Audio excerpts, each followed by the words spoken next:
Programme हवा की बेटियां लिए नबीला और तहलीम। आपकी खिदमत में हाजिर हैं और हमारे साथ हैं डॉक्टर रोबन। हम सबका बहुत सारा सलाम कबूल कीजिए। सामीन, पिछले प्रोग्राम में हमने बात की थी बच्चों को हिफाजती टीके लगवाने की और डॉक्टर रोबन ने काफ़ी तफसील के साथ हमें इसके बारे में बताया था।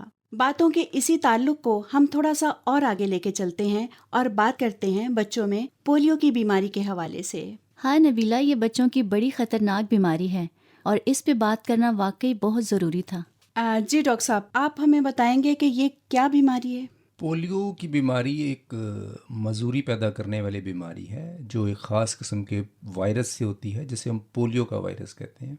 ये बीमारी बच्चों के टांगों को मफलूज कर देती है। ये दोनों टांगों पे भी इफ़ेक्ट कर सकती है और एक पे भी। डॉक्टर साहब, ये बीमारी सिर्फ टांगों पे ही हमलावर होती है? वैसे तो जिस्म के किसी हिस्से में भी मजूरी पैदा कर सकती है, लेकिन ज़्यादातर ये टांगों को मुतासर करती है। तो इसके लिए डॉक्टर साहब क्या आप बताएंगे, क्या वो जो आपने हिफाजती टीके हमें बताए थे क्या ये उसको कवर नहीं करती?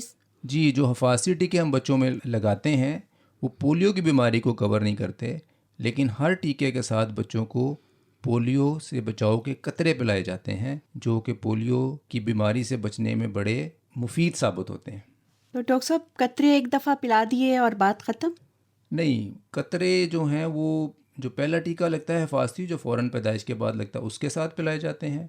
फिर हर दफ़ा जब इसको हिफाजती टीका लगता है बच्चे को, जैसे मैंने पहले बताया था 1.5 माह, 2.5 माह, 3.5 माह, उसके साथ भी पोलियो के कतरे दिए जाते हैं। और इसके अलावा क्योंकि पोलियो बदकिस्मती से हमारे मुल्क में एक बड़ी आम बीमारी है, इससे बचाव के लिए इन हिफाजती कतरों की डोज़ के अलावा, खुराक के अलावा मज़ीद भी खुराकें बच्चों को वक्फे वक्फे से दी जाती हैं। डॉक्टर साहब, ये बीमारी बच्चों को कितनी देर तक हो सकती है?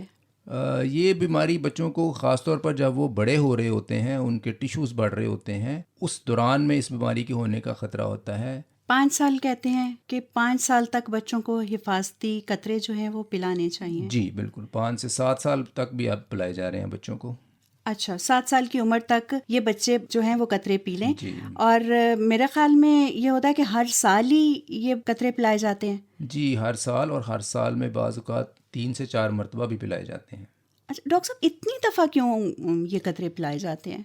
इसी दफ़ा कतरे पिलाने की वजह यह है कि जो टीम्स इस सिलसिले में रिसर्च कर रही हैं, जी उनको कहीं ना कहीं से कोई पोलियो का मुतासर शख्स या बच्चा मिल जाता है, जी तो वो उनके एरिया में पोलियो के जो वायरस हैं उनकी मौजूदगी भी की इतला भी उन्हें मिली है। उन्होंने वहाँ से रिसर्च में ढूंढे हैं, तो फिर इनके क्योंकि पोलियो से बचाव के सिर्फ एक ही कतरे ही हैं जो पोलियो से बचाव के लिए इस्तेमाल होते हैं, तो फिर उनको बार बार देने से जो अंदर इम्यूनिटी है, जो उनसे रेजिस्टेंस पैदा करने वाली ताकत है, उसको बढ़ाने के लिए इनकी डोज बार बार दी जाती है। अच्छा डॉक्टर साहब, अगर बीच में कतरे कई दफ़ा मिस हो जाते हैं तो इसका तो कोई नुकसान नहीं होता? मसलन 1 साल पिलाए हैं, दूसरे साल नहीं पिला सके, या 2 दफ़ा पिलाए गए हैं, 4 दफ़ा पिलाए जाने थे, 2 दफ़ा पिलाए गए हैं, 2 दफ़ा मिस हो गए हैं, तो इसका तो कोई असर नहीं होता? वैसे अगर हम आइडियली बात करें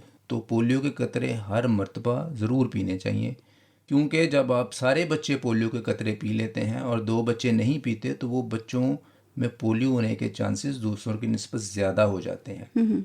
वैसे तो कोशिश ये होनी चाहिए कि जब भी टीम्स कतरे पिलाने आएँ, बच्चों को कतरे ज़रूर पिलाएं, लेकिन अगर किसी वजह से वो मिस हो जाते हैं, नहीं पिए जाते, तो उससे कुछ अगले दिन या 2-4 दिन बाद भी पिलाए जा सकते हैं।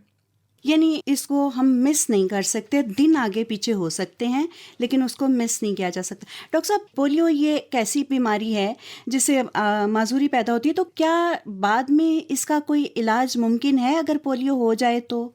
एक दफ़ा अगर पोलियो हो जाता है और उससे वो जो मजूरी है वो पैदा हो जाती है, उसका वो फिर एक ला इलाज बीमारी बन जाती है, उसका कोई इलाज नहीं होता। यानी फिर सारी उम्र की माजूरी जो है वो जी इंसान के साथ ही चलती जी, है। वो मजूरी सारी उम्र साथ साथ चलती है। डॉक्टर साहब, माजूरी के अलावा पोलियो का कोई ऐसा साइड इफेक्ट है जिससे जान जाने का खतरा भी होता है? जो इनिशियल इसका शुरू का स्टेज होता है, उसमें अगर ये जरासीम बहुत कह लीजिए कि ज़्यादा बच्चे को तकलीफ़ दे रहा है, या अगर उसके बाकी जिस्म के जो मसल्स हैं, जो पट्ठे हैं, उनमें भी ये इन्फेक्शन हो गया है, उसमें बाज़ जान को ख़तरा हो सकता है। डॉक्टर साहब, पोलियो की बीमारी में बच्चे किस तरह की तकलीफ महसूस करते हैं?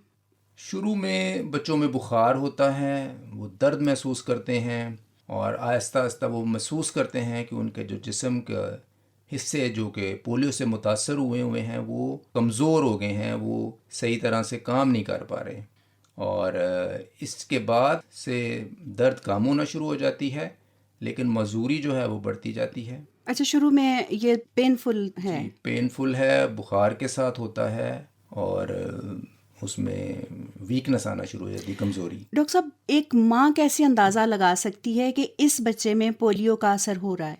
माँ जो के बच्चे बता नहीं सकते, मेरा मतलब है जो बच्चे अपनी तकलीफ बता नहीं सकते, छोटी उम्र में ये तकलीफ शुरू हो जाती है, तो माँ कैसे ये महसूस कर सकती है कि इस बच्चे को ये तकलीफ हो रही है? देखिए, माँ के लिए ये तशख़ीस कर लेना कि मेरे बच्चे को पोलियो हो रहा है मुश्किल है, जी। लेकिन अगर कोई ऐसी अलामात हों जो मैंने पहले बताई हैं तो माँ को फ़ौरन डॉक्टर के पास जाना चाहिए।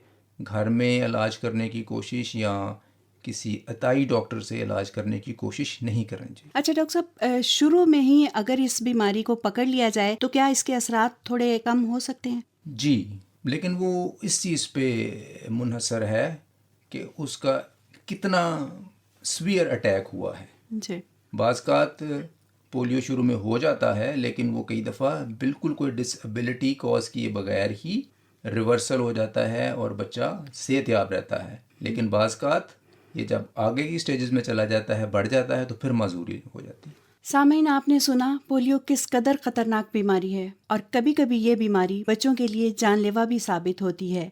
और इससे बचने के लिए जो बातें डॉक्टर साहब ने हमें बताई हैं, इस पर ज़रूर अमल करें। और इस वक्त हमें इजाज़त दें, अगले प्रोग्राम में आपके साथ फिर मुलाकात होगी। तब तक खुदा हाफिज़।